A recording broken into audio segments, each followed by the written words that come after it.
Freak out, yo.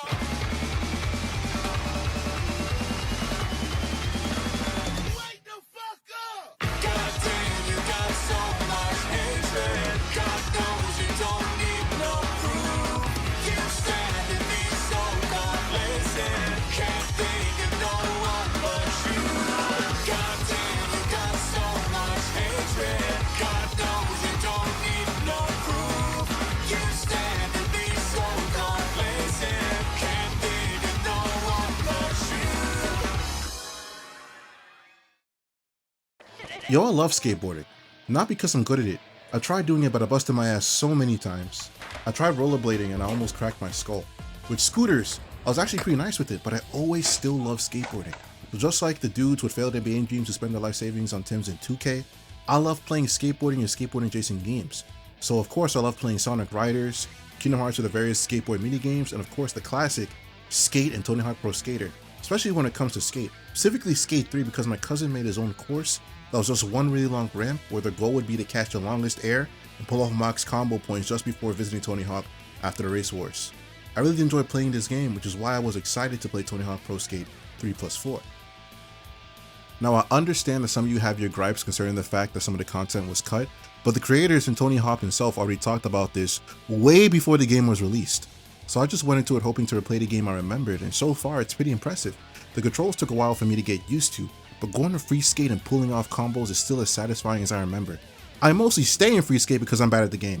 I mean dog, I was trying to unlock the third map in Pro Skate 3 and it took me a literal whole hour. His hair, whack. His gear, whack. His jewelry, whack. His foot stance, whack. Me, I'm tight as fuck.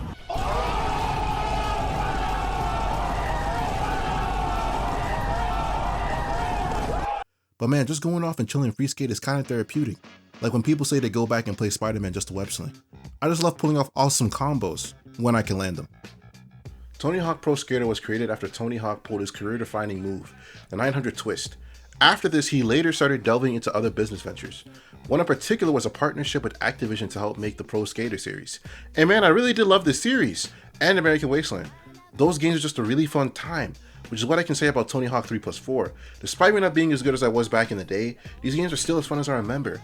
Once again, I know there are some gripes that some of the minigames aren't present, but again, they already addressed this before the game was released, as well as people complaining that the old soundtrack wasn't kept the same. However, Tony Hawk himself personally picked out the songs for the new soundtrack, stating, "These days, just what I think fits and what I'm interested in is what goes into the game. Here's help discovering new artists." I mean, it's called Tony Hawk's Pro Skater, so whatever music he wants to put in, it's his choice. Like, come on, man, Kick Push by Lupe Fiasco is a dope-ass track, and it's by Lupe Fiasco. Dude loves skating so much he made a song about it. That would be like asking why he would put someone like Lil Wayne in as if they didn't have an interview about skateboarding side by side. And this man got Delta Funky Homo Sapien in this joint, bruh. So I don't know about you, but it sounds like a pretty dope soundtrack to me. So come on, man, how can you hate a guy this chill for real? Like, this man doesn't even mind dying in the race wars, man, come on. Also, this is literally 2 games for like $50. In a world where companies are pushing for $70 to $80 games, a game this cheap should be appreciated, honestly. Which is what I hope to say about Skate 4, also known as Skate. But oh boy, this one's gonna be something. So when Skate was originally announced, I was pretty hyped as I still have fond memories of Skate 3 and was excited to see what direction it would take this new title in. And the results have been interesting so far. I had my worries, but when I hit that first ramp, I was so hyped that I forgot about everything else. I also like how the controls feel in this skate. The controls in this game feel pretty good, smoother than even Pro Skater even. And as I said before, I'm not really good at these games, but I can definitely notice the differences when trying to pull combos, when I can land them. The thing that makes the skate games unique in comparison to other skateboarding titles is the open world environment that the games take place in. You get to explore and do different challenges in this really big virtual sandbox for skating. Either walking around, climbing the rooftops, or just spin dashing till you reach your destination. Which, I don't know man, it's just dumb fun. Now while I am praising the gameplay, I do know people still have a lot of issues. Namely that some people generally cannot run the game or play it at an appropriate frame rate due to the unavailability of an offline mode. There is also an issue with the game just instantly shoving you in front of a battle pass to collect all the customizables in the game. It's honestly not a very good look, especially when Tony Hawk Pro Skate allows you to collect all the gear in the game through in-game money or finding them at different skate parks. There is also the issue with the art direction, which I can understand. A lot of people love the original skate games because of its surrealistic approach to skating and skate culture. often interwoven into the stories that were presented. So this new art direction and story style seem a lot different from the previous games and give it a whole different vibe as well.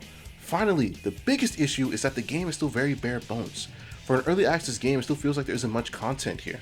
The lack of any narrative progression also kind of stifles the progress, especially when you're constantly bombarded with loot box prompts after completing challenges. However, despite all these issues, this is still the best skating game I've played gameplay wise. The flick system has always been a good trick system, and I feel they fine-tuned the controls, making skating feel buttery smooth. I don't know how to better express it, but it's just vibes and shit, man. I have never enjoyed skating in a game as much as this one in recent memory. I just hope that in the future they flesh out more content, and even if they don't, I wouldn't mind. In a time where everything feels like it's kind of imploding around us, having a game where I can just kick back and relax is kind of a godsend. I just want to kick back, relax, and shred, man. Which is why Skate Story is a game that is completely up my alley. I saw this trailer and look, man, these visuals are insane. Definitely a lot of inspiration was taken from Ava when making this joint, except this game is an enjoyable experience. You what? It just has this really unique vibe to it. I especially love that you're made out of glass, and the wipeout frames look really cool because of it. Your whole body just breaks apart as if you were a cartoon character. I also really love the music in this game as well. The way it builds up as you progressively build at speed on the skateboard, there's a lot of excitement and anticipation. It really gives you this feeling of freedom. Take a peek real quick.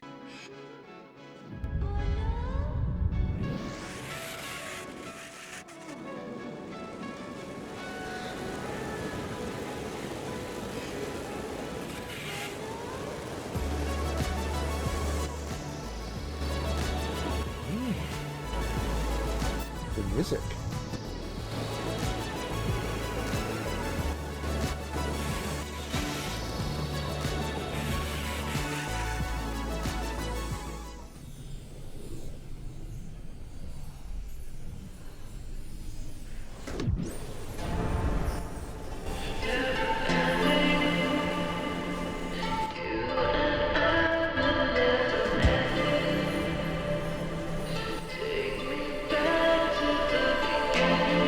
Another cool thing about the music is that the band, Blood Culture, is actually going out of the way to cover their songs so that content creators can use them in videos without worrying about copyright.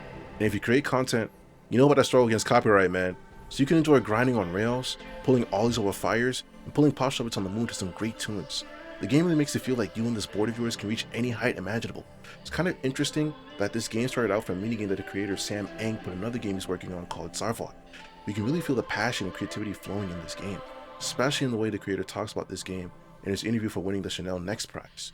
Feeling of skateboarding that I really want to bring out. The fact that it's you and the board, the fact that it's performative but also introspective at the same time. Very precise movements, these trajectories, these curves. In a way, it's so natural and elemental. I keep doing it because there's something there for me. You know, there's something I'm trying to get to, some peak, or I guess some valley I'm just like bombing down, you know. I love the feeling of fragility. It's risky, but I did it for the sake of like the sparkle. It reminds me that one of the big reasons I'm making this game is to answer that question of what is the beauty of skateboarding. You definitely tell this man views skateboarding in more of a spiritual sense. That feeling of being free to reach any point and do anything to attain that one momentous sparkle. I mean, you're here having a boss fight with the moon or pulling off skate tricks, man. It's some wacky and insane stuff, but I love it all the same. So please, man, if you are any bit into skating or just think this game looks cool, then please go play the demo. And if you like it, then please show some support when the game releases this December. All in all, skating games are always games that I can come back to. It's never about being the #1 skill player and having the most optimal kind of play. No, instead these games are about freedom of expression. The inherent freedom that comes from riding on a skateboard, taking off at high speeds, pulling off crazy stunts, and creating your own wild theme parks to mess around with your friends. Which is why I always come back to Tony Hawk Pro Skater, Skate Story, and Skate 4. Unless this game is no longer free, and if that's the case, this game is trash!